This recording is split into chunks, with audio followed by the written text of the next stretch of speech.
নৃত্য, যা অতি প্রিয় একটি হবি প্রায় সবার কাছেই।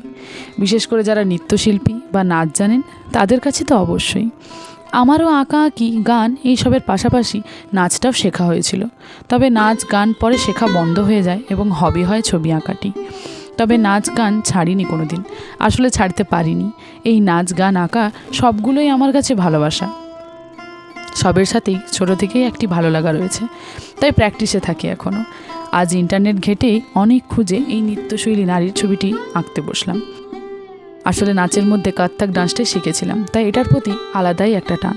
এক কথায় Kathak dance is an emotions for me. হয়তো তেমন করে করা হয় না, তবে নিজের আঁকার মধ্যে নিজের ইচ্ছেগুলোকে ফুটিয়ে তুলতে পারলে খুব ভালোই লাগে। জানেন কি, প্রাচীন মিশরীয় সময় থেকে প্রথম নৃত্যের উৎসব শুরু হয়েছিল। সেই প্রাচীন মিশরীয় দেবতা এথোটাস প্রথম এই নৃত্যের পরিচালনা করেন। আর আমরা সবাই জানি নৃত্যের জনক গুরু উদয় শঙ্কর।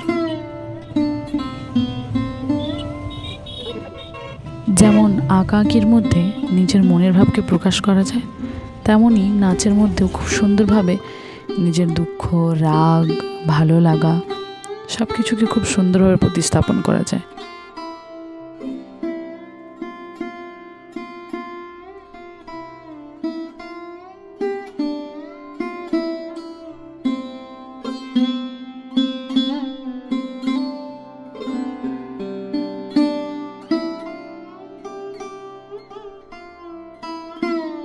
মনের ভাব প্রকাশ করার একটি খুব সুন্দর উপায়, যার জন্যই হয়তো নাচটা সবার কাছে এতই প্রিয়।